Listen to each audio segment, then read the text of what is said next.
George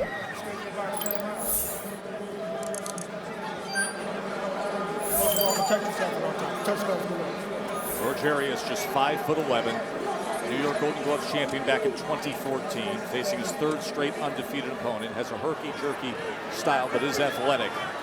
Tim, yesterday we waited nearly an hour for our production meeting to get underway with Jared Anderson, only to find out he was involved in a car accident with his team yesterday. A motorist ran a stop sign, T-boned the car that Jared was in. Fortunately, he was not hurt, but he was really bothered by it. And within 24 hours of going out to perform and fight on national TV, and your mind is so locked in, obviously, that's a great concern. Not on his mind. You know, I spoke with him in the dressing room, and I asked him that same question. He said, where your mind at? He was just like, I'm so locked in, man. Yeah, I was yesterday. Today is a new day. So he got the reset. Yes, he got the reset. No doubt about it. Tell us about George Arias and what you expect out of him against Big Baby. Tons of movement. You know, he reminded me of Mike Tyson when I watched him on film. You know, weaving in and out. He used to have a forward, more aggressive style, but just lately, he had a little hiatus and he came back now. Now he's fighting a little bit more off the back foot. So tons of movement, active with his hands when he gets busy. But he's going to be extremely defensive tonight. And Jared's going to have to hunt him down, cut him off to be able to knock him out. Tyson, you say because of the movement, but not because of the power. 7 knockouts among his 18 fights. So Jared don't have anything to worry about. 7 knockouts. Jared's going to attack his body. He's going to slow his legs down by going down and committing downstairs. That's how you disarm a movement.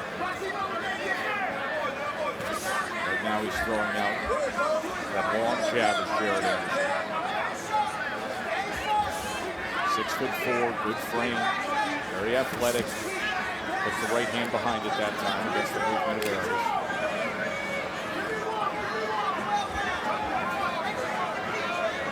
Arias trying to buy his time right now. He's trying to take a look, trying to gauge the speed and his distance. He's trying to get comfortable, make himself comfortable to be able to let his hands go. Right now, he feels that heat coming from Anderson, and he's not willing to commit. It's that steady jab we saw moments ago, right back to it, is Anderson. So many times you think about the heavyweight division, some of the athletes and the big men that we see that have blossomed in recent years, and they may be late to boxing. A big man who is in another sport, finds his way to boxing, finds success. Not the case with Anderson. Lifelong boxer. You can see the amateur pedigree and how much things are ingrained.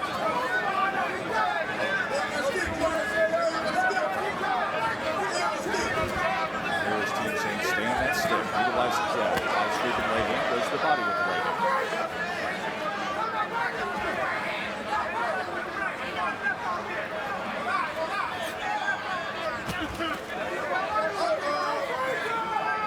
Jared already has his timing down already. He's timing that head movement of Arias. He's looking to land the right hand and left hook.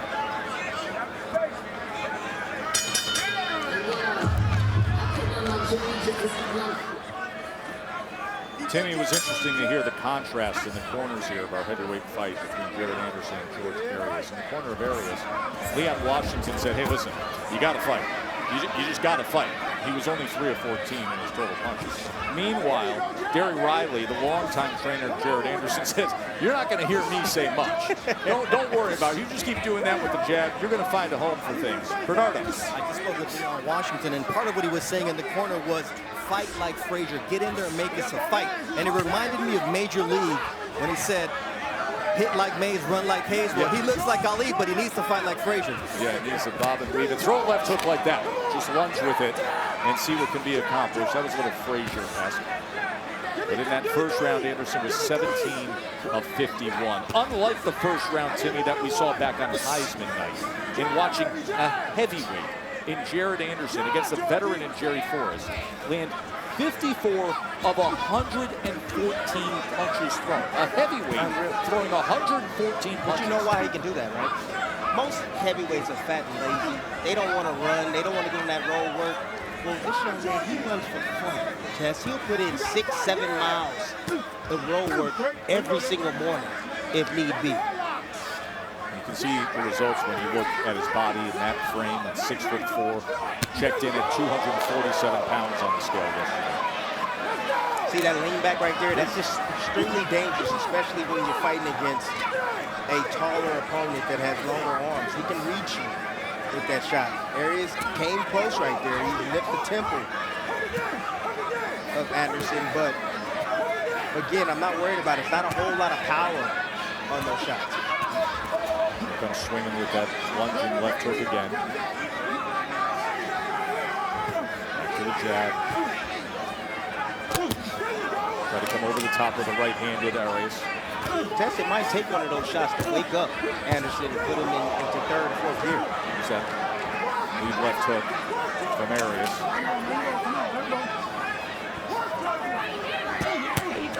Uppercut, left hook combination. You were calling that out moments ago, Tim. Yeah, that's the shot that he wants. I mean, when his trainer asked, he's like, did you see it? Yeah, he laughed. Yes, he saw it. The uppercut is available for Anderson.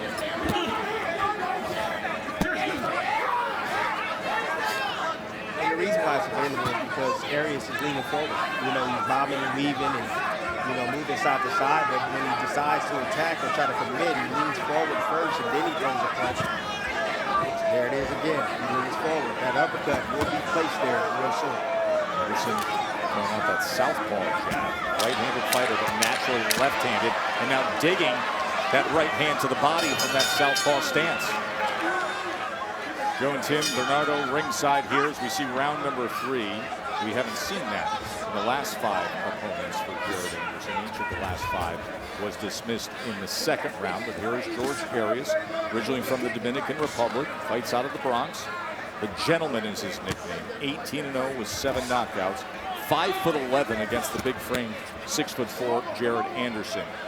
Coming up next will be our main event as Shakur Stevenson makes his debut as a lightweight.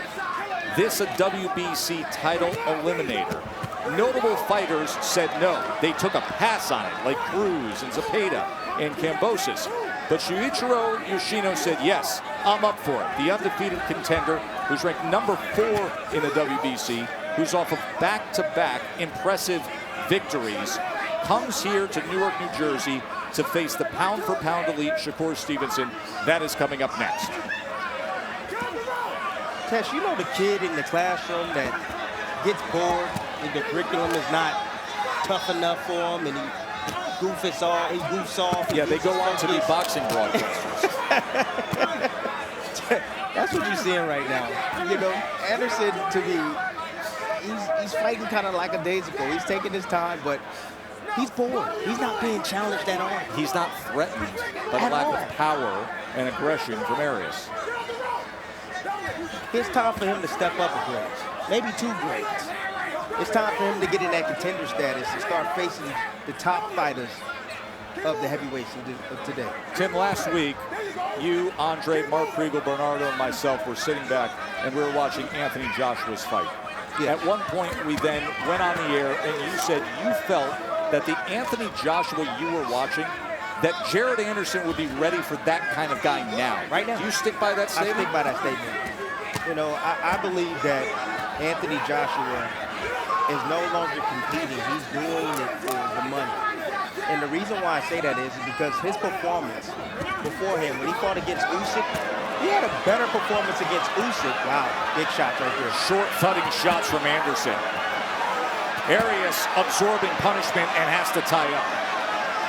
He had a better performance against Usyk. Then he changed his trainers, and he has the worst performance, I believe, in his career. No sense of urgency whatsoever. Arias looks like he's unsteady here in the final 30 seconds of round 3, Tim. Inexperience from Arias. I know he's undefeated. I see the record, but I mean, you look at the guys that he's faced. He hasn't faced much stiff competition, and it's showing right here.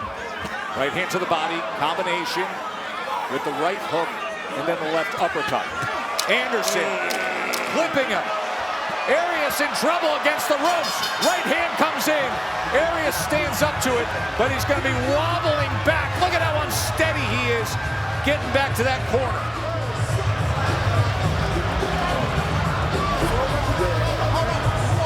It's over.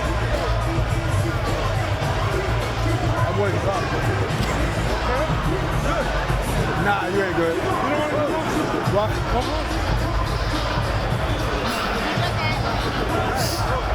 He's cut on the eye.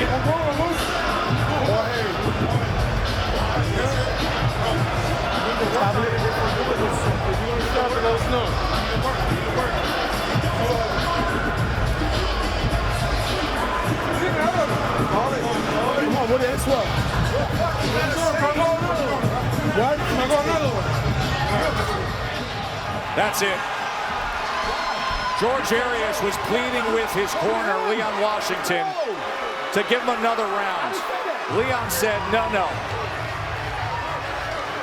And you can see the battering, the swelling, the cut from the power punches that were delivered in round 3. It is a TKO victory for Jared Anderson.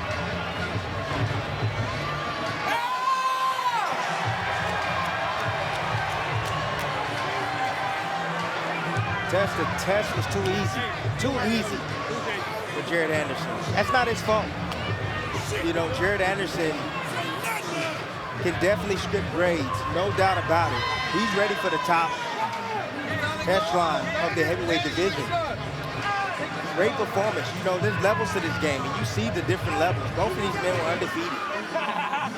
And he just taught Arias how to lose. Just taught him how to lose. Jared Anderson landed 38% of his power punches, but it was the work he did, especially up top to the head of George Arias in round number 3, that finished things off. Well, he cut the ring off. Anderson did. Cut the ring off, started landing, switch southpaw. You know, he can fight from southpaw or orthodox, but then he takes a small little angle right there to be able to land that left uppercut right up the middle, splitting that guard. And you see the funny walking back here to his corner. Beautiful shot right on the chin, splitting that guard. Take that jab right there, then a follow-up shot right there. Then clipped him high on the head. The two left hands. He had him out of sorts. Tim, the two left hands that came from short range. Listen to these.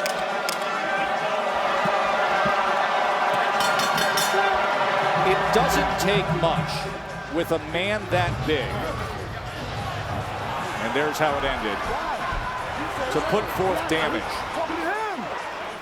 Jared Anderson, from just 6 inches away on the inside, you could hear the thud of those left hands to the head of Arias. Mark Chinook makes it official.